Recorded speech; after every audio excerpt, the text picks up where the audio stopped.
They brought him in with no dog tags, no wallets, and enough scars to map every war of the last decade. The doctors saw a dying man. The orderly saw a lunatic who had already snapped 2 restraints. But when Trauma Room 4 went into lockdown after the patient turned a scalpel on the chief of surgery, the hospital called SWAT. They didn't understand. He wasn't psychotic. He was running a defense protocol, a weapon malfunctioning deep behind enemy lines. Rain pounded Seattle like it was trying to drown the city. The ER doors burst open as paramedics shoved in a gurney. Male mid-30s, multiple GSWs to the abdomen. The lead paramedic shouted, "Found off I-5 combative." We sedated him. He burned through 5 milligrams of like it was nothing. Amelia Hart looked up from triage. 42 veteran nurse, former military trauma unit. She knew that tone in the paramedic's voice. That wasn't frustration, that was fear. Trauma 4, Dr. Sterling barked. Young, brilliant, arrogant, get security, he's thrashing. Inside the trauma bay, chaos erupted. The patient was all muscle and scar tissue soaked in rain and blood. Despite massive blood loss, he fought with terrifying precision. His eyes weren't wild, they were tactical, scanning corners, tracking exits, checking hands. "Hold him down," Sterling yelled. "Get off me." The man roared, voice shredded by old screams, not madness. He twisted, dropped his weight, and launched an orderly into a crash cart with controlled force. Amelia froze in the doorway. He wasn't flailing, he was clearing space, looking for a weapon, looking for a radio. "Restraints now," Sterling shouted. 2 security guards rushed him. "Mistake." The patient trapped one wrist, twisted, crack, and sent the guard down screaming. In one smooth motion, he grabbed trauma shears and backed into the corner. Blade reversed along his forearm, a knife fighter stance. The room went still. "Back up," he whispered, calm and deadly. "Cross the line. I cut the brachial artery. 90 seconds. You bleed out." "Code Silver," Sterling yelled. "Armed hostage situation." Amelia didn't move. She saw the tattoo on his inner forearm through the blood. A skeleton key crossed with a lightning bolt. Her breath caught. She knew that symbol. Her brother had drawn it once from a place he wasn't allowed to name. This wasn't a criminal. This was a ghost. Sirens wailed outside. Police flooded the entrance. Inside Trauma 4, the air felt like a battlefield. The soldiers swayed. Blood loss was winning, but the hand with the shears stayed steady. "Sir," Sterling said, voice shaking. "You're in a hospital. You need surgery." "No civilians," the man muttered. "Perimeter breached. I need extraction. Where is command?" Amelia stepped forward. "Hart, get back," Sterling hissed. She ignored him, hands open, empty, calm. She stopped 10 feet away. "Hey," she said softly. The man's eyes snapped to her. "Stay back. I'll drop you." "I know," she said. Not gentle, not patronizing, still wrapped in calm. "You're trained to probably done it before." He blinked, thrown off. "But you don't want to do it today," she continued. "Because if you wanted us dead, we'd already be dead. You're waiting." His breathing hitched. "Protocol 7 Alpha." "Broken arrow," he whispered. Amelia felt ice in her veins. "Broken arrow, last resort call. Airstrike on your own position." He thought he was about to be captured. Outside, police aimed rifles at the door. "They're not hostiles," Amelia said gently. "You're safe." His grip tightened. She took one more step. "Caleb," she said quietly. The name hung in the air. His eyes flickered. Confusion, recognition, memory fighting through trauma. "My brother served with a Caleb," she said. "Best shooter he ever knew. Said he'd never leave a teammate behind." The shears trembled. "You're not behind enemy lines," she whispered. "You made it home." The metal clattered to the floor and the soldier collapsed into her arms. Stories like this remind us that some battles don't end when the shooting stops. Sometimes heroes come home still fighting wars no one else can see. And sometimes it takes one person who understands to bring them back. If this story moved you, like the video and subscribe to Hero Revealed for more powerful military and hero stories every week. Drop a comment and tell us which country you're watching from. Our Revealed family is worldwide. And remember, not every weapon is meant to fire. Some are meant to be saved. A kid from Wyoming who could hit a quarter from a mile away. "Caleb." The man froze, his head tilted. "Who told you that name?" "Nobody." Amelia lied. She took another step. She was 5 feet away now, but I know you aren't in the sandbox anymore. "Look at the floor, soldier. Look at the tiles." He looked down. "White vinyl," she said. "Not sand, not dirt. Look at the lights. Fluorescent, not the sun." He looked up, blinking rapidly. The reality was starting to bleed through the hallucination. He swayed violently, his knees buckling. He caught himself on the counter. "I can't," he gasped. "The comms are down. I can't reach the spot." I'm the spotter," Amelia said. The room went silent. Even Sterling stopped breathing. The man looked at her, searching her face with a desperation that broke her heart. I'm the spotter," she repeated, her voice firm. "And I'm calling the wind. You're drifting left. You need to correct. You need to stand down, Caleb. That's a direct order." He stared at her, the shears trembling in his hand. For a second she thought it worked. Then the door burst open. "Police, drop it." 3 officers flooded the room, Glocks drone. The sudden noise shattered the fragile connection. Caleb rode the hallucination snapping back into place. He didn't drop the weapon. He lunged at the nearest officer, moving faster than a dying man had any right to move. "No!" Amelia screamed. She threw herself not at the police, but at Caleb. She slammed into his bleeding side, wrapping her arms around his waist. The momentum threw them both to the hard floor. "Don't shoot!" she screamed, shielding his body with hers. "Don't shoot him!" Caleb was thrashing beneath her, winding up for a strike that would likely break her neck. "Wheezy!" Amelia screamed into his ear. "Wheezy! Tango Foxtrot 49er." The man froze instantly. His arm raised to strike hung in the air. The police officers were screaming, lasers dancing on Amelia's back, but she didn't move. She held the man tight, feeling the frantic hammering of his heart against her chest. "Sierra 1, she whispered, tears stinging her eyelids. "This is Sierra 2. Verify signal."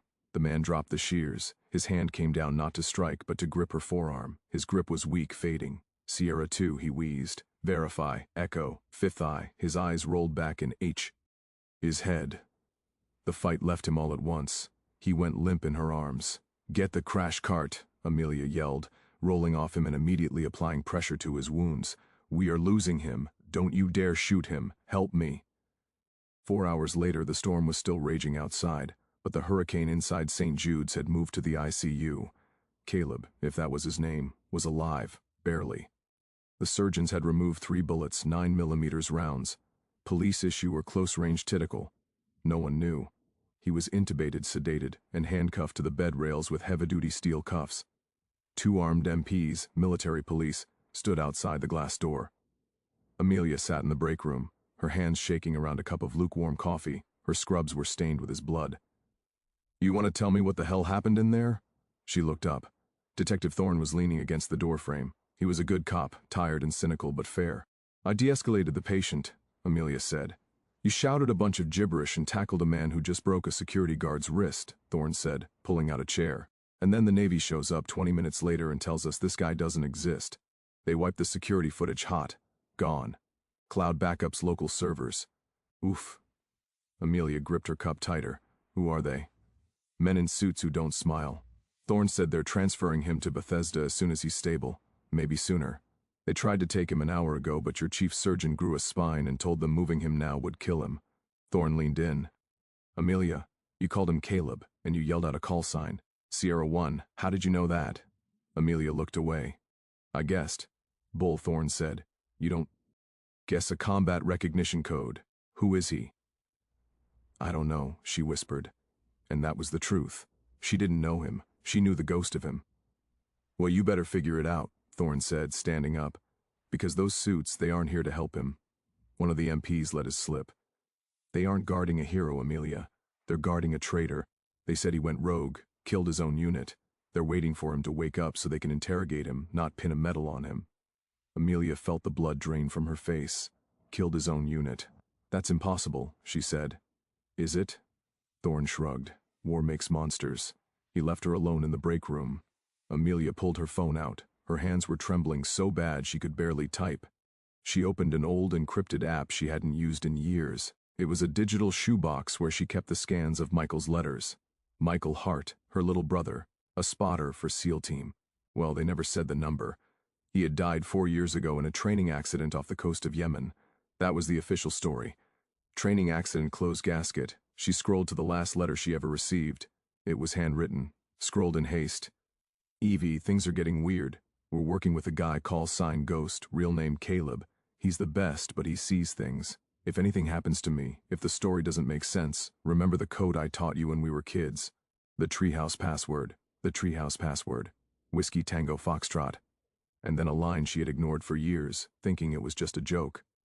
The ghost knows where the bodies are buried, literally. If I go dark, find the ghost. Amelia stood up. The coffee cup fell into the trash.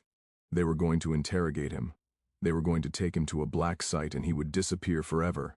And whatever he knew about Michael, the truth about the training accident, would die with him. She couldn't let him wake up to a room full of suits. She needed to be the first face he saw. She needed to know why a man Michael trusted had been labeled a traitor.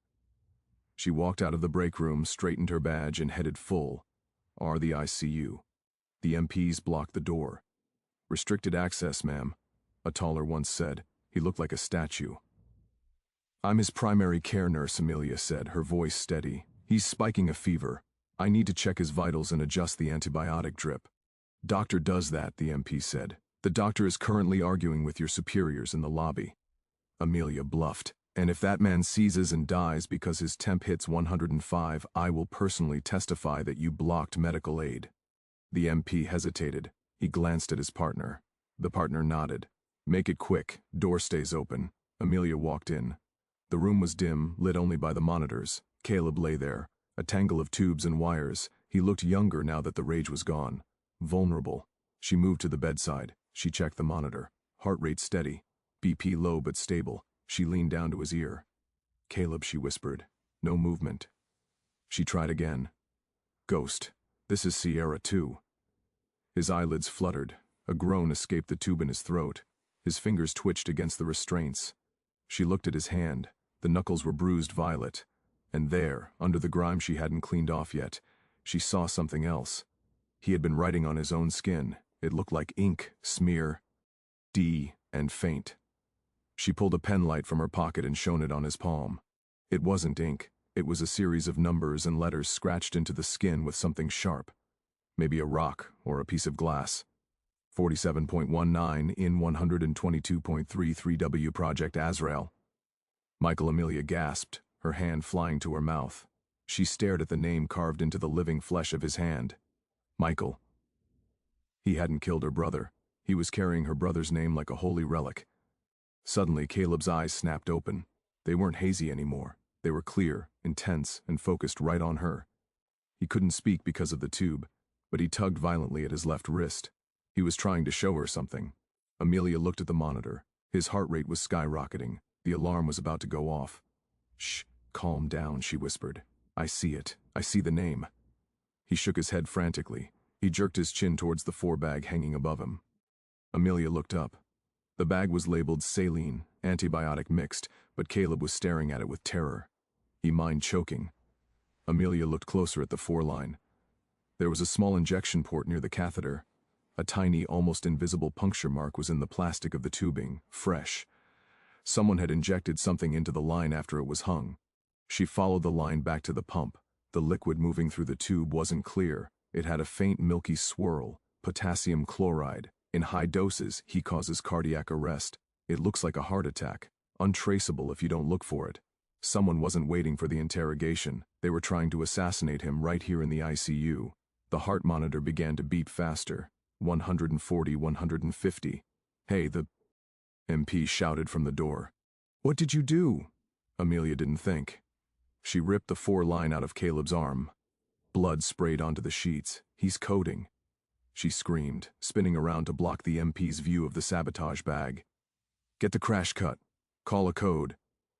As the MP turned to yell down the hole, Amelia grabbed the sabotage 4-bag, shoved it under her scrub top, and grabbed a fresh bag from the shelf, spiking it in seconds.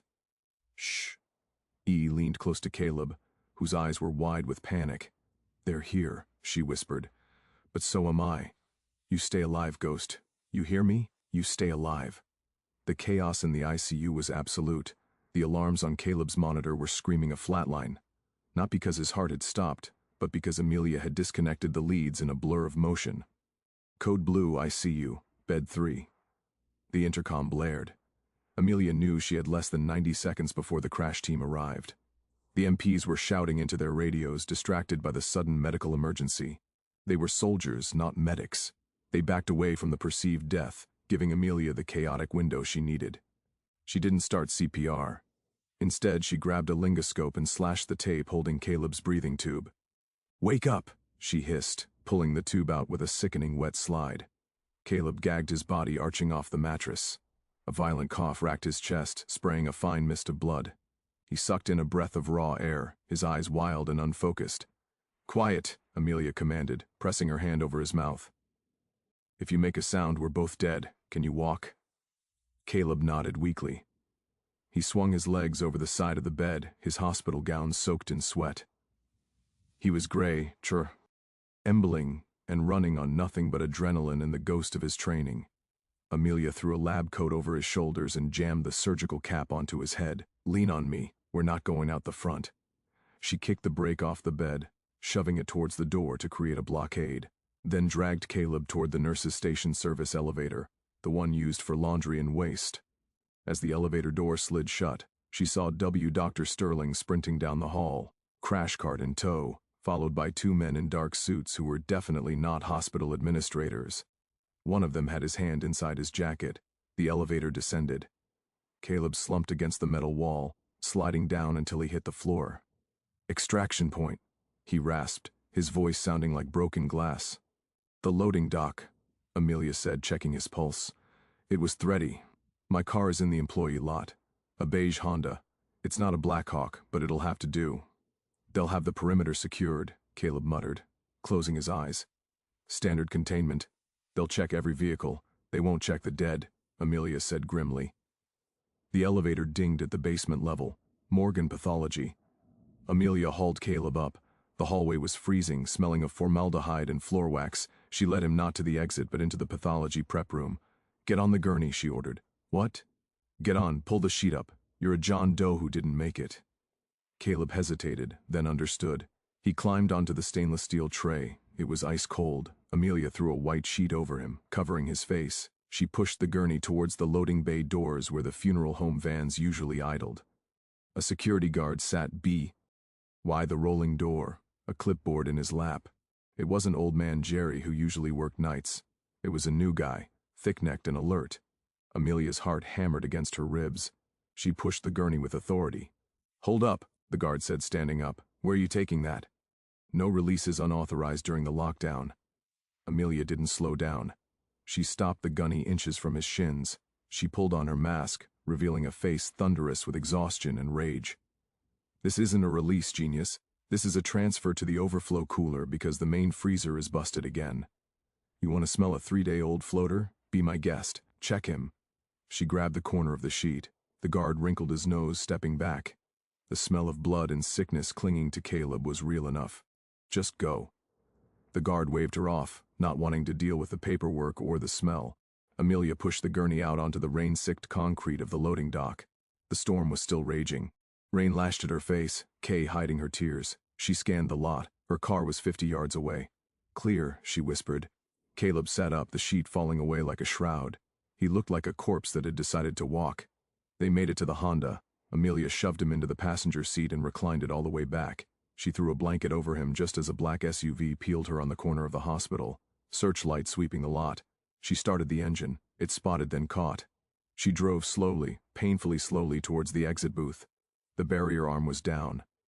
A police officer waved a flashlight in her face. "ID," he demanded. Amelia handed over her hospital badge.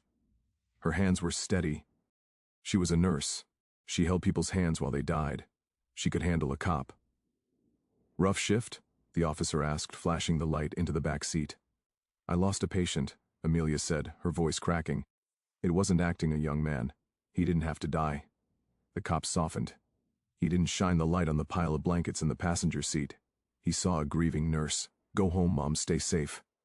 The barrier lifted. Amelia drove out into the rainy Seattle night. She didn't exhale until they were on the highway headed south. Beside her, Caleb began to shiver violently. "We're clear," she said. "No," Caleb whispered, staring at the side mirror. "We're not. You have a tracker on your car." "What?" "I don't. Every modern car has a GPS transponder.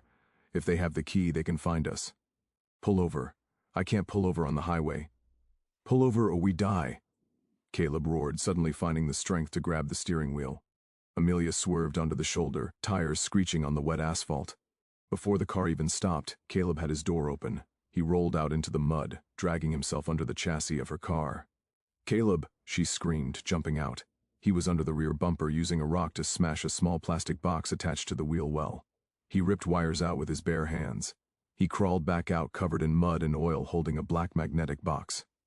"They were tracking you," he panted, tossing the device into the brush. "Since you left the hospital, they let us go. They wanted to see where we would run." Amelia stared at the device in the grass. The suits hadn't missed them. They were hunting them. They dished the car 3 miles later in a mall parking lot and stole a rusty pickup truck that had the keys left in the ignition, a lucky break, or maybe just careless satellites. Amelia drove. They headed not to her apartment, but to the one place she knew was off the grid. Her grandfather's old fishing cabin on the banks of the Skagit River 2 hours north. It was dawn by the time they arrived. The cabin was freezing, smelling of pine needles and dust. Amelia helped Caleb inside, then dumped him onto the musty sofa. She went to work. She didn't have a full ER, but she had the go bag she kept in her trunk, a habit from being a prepper's daughter. Sutures, antibiotics, lidocaine, saline. She cleaned his wounds. The bullet tolls were angry and red, but the surgery had held. The real problem was the poison. "Drink this," she said, handing him a mixture of charcoal tablets and water. "It'll help bind whatever toxins are left in your stomach." Caleb drank it, his hands shaking. He looked at her, his blue eyes finally clearing. "Why?" he asked. "Why what? Why did you risk your life for me? You saw the file. I'm a traitor." Amelia sat back on her heels. She pulled the scan of Michael's letter from her pocket, the physical printout she always carried. She handed it to him. Caleb took the paper. He read the words, YZ Tango Foxtrot. He read the line about the ghost. He closed his eyes and a single tear cut a track through the grime on his face. "Michael," he whispered, "your heart's sister. Tell me," Amelia said, her voice hard. "Tell me how he died." Caleb shook his head. "He didn't die in a training accident. Amelia, we were in Yemen off the books. Operation Azrael." "Azrael," Amelia repeated. "The angel of death." "It wasn't a war," Caleb said, staring the fire Amelia had built. "It was a liquidation. We were sent to take out a terrorist cell. But when we got there, it wasn't a cell. It was a school. A tech school for girls." Amelia covered her mouth. "The target was a 14-year-old girl," Caleb continued, his voice devoid of emotion, which made it worse. "She had written code, encryption software that the NSA couldn't crack.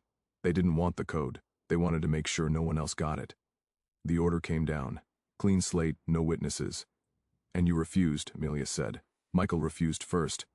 Caleb said he broke comms. He stood in front of the door. He told Captain Keller to go to hell. Geller. He's the one running the OP. He shot Michael in the chest." Amelia felt the world tilt. She grabbed the edge of the table. "He shot him." "Double tap to the vest," Caleb said quickly. "It knocked him down. I threw a flashbang. I grabbed Michael and we ran. We got separated in the extraction zone. I took 3 rounds to the back. I fell into a ravine. By the time I crawled out, the village was burning. Michael was gone." "So he's dead," Amelia whispered, the hope dying in her chest. "That's what I thought," Caleb said. He held up his hand, showing the carving on his palm. "Until 3 days ago, I was in a holding cell in Germany, waiting for transfer. A guard slipped me a note. It had these coordinates and a message. The treehouse is still standing." Caleb looked at her intensely. Only Michael knew about the treehouse code. "He's alive, Amelia. He's hiding. He has the girl and he's waiting for extraction. 4,719,122 and 333. W." Amelia recited the numbers from his hand. "Thus, that's here in Washington. It's the Puget Sound Naval Shipyard," Caleb said. "Specifically, the decommissioned dry docks. It's a graveyard for old ships. The perfect place for a ghost to hide." "So, we go there," Amelia said, standing up. "No," Caleb said, trying to rise and failing. "I go there. You stay here. Keller knows you're involved now. He'll send the cleaners." "You can't even walk," Amelia shouted. "You think you're going to infiltrate a naval base, find my brother, and escape? I kill squad while your guts are held together by superglue and stitches. I'm a SEAL," Caleb growled. "I operate." "You're a patient," Amelia yelled back. "And I'm the nurse, and right now, I'm the only reason you're breathing. We go together, or you don't go at all." She grabbed a rusted shotgun from the rack above the fireplace. She broke the burge, checking the shells. "I know how to shoot," she said. "Daddy taught me." Caleb looked at her. He saw the same steel he had seen in Michael. "Okay," he said softly. "We go together." But before they could move, the sound of a heavy diesel engine cut through the quiet of the woods. Then the crunch of tires on gravel. Caleb's head snapped up. "They found us." "How?" Amelia gasped. "We ditched the car." "Satellites," Caleb said, pushing himself off the couch, pain etched on his face. "Thermal imaging. They're scanning the whole grid for 2 heat signatures in the middle of nowhere. Get down."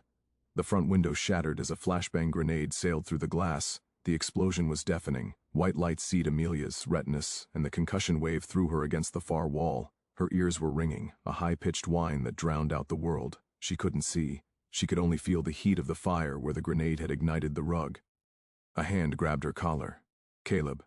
He dragged her across the floor, staying low. Bullets began to chew through the wooden walls of the cabin, sending splinters flying like shrapnel. Tack, thwack, thwack. Suppressed rifles. "Professional's kitchen," Caleb yelled, his voice sounding underwater to her damaged ears. They crawled into the kitchen. Caleb overturned the heavy oak table. "Create a barricade." He had the shotgun in his hand, 2 shooters at the front, 1 flanking rear. Caleb analyzed instantly. He wasn't the dying patient anymore. He was the Reaper. "Amelia, the propane tank," he shouted. "What?" "The stove. Turn on the gas, all the burners." Amelia scrambled to the stove. She twisted the knobs. The hiss of gas filled the small room window. Caleb pointed to the small window above the sink. "Go." It boosted her up. She tumbled out into the wet grass of the backyard. It was dark, the rain still falling. Caleb vaulted out after her, landing heavily. He groaned, clutching his side. Fresh blood was seeping through his bandages. "Run to the train," he ordered. They scrambled toward the dense forest 50 yards away. Behind them, 3 figures clad in black tactical gear breached the front door of the cabin. "Clear left, clear right," a voice shouted. Caleb stopped at the edge of the trees. He raised the shotgun, aiming not at the men, but at the kitchen window they had just exited. "Fire in the hole," he whispered. He squeezed the trigger. The buckshot shattered the kitchen window and sparked against the cast-iron stove inside. The gas ignited. Boom. The cabin didn't just burn, it disintegrated.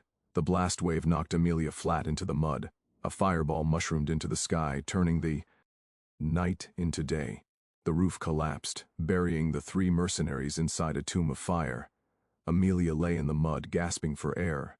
Caleb was beside her, checking the magazine of a pistol he had apparently taken off one of the men during the escape. No, he was holding nothing. He was bluffing. Did we get them?" she stammered. "We got the entry team," Caleb said, scanning the woods with narrowed eyes. "But Gala won't be far behind. He'll have a drone overhead in 5 minutes." He looked at Amelia. Her face was 3 with soot, her scrubs torn. "We need another vehicle," he said, "and we need weapons, real ones." "My neighbor," Amelia said, pointing through the trees. "Mr. Henderson, he's a gun nut, has a bunker. He's in Florida for the winter." Caleb actually smiled. It was a terrifying, feral smile.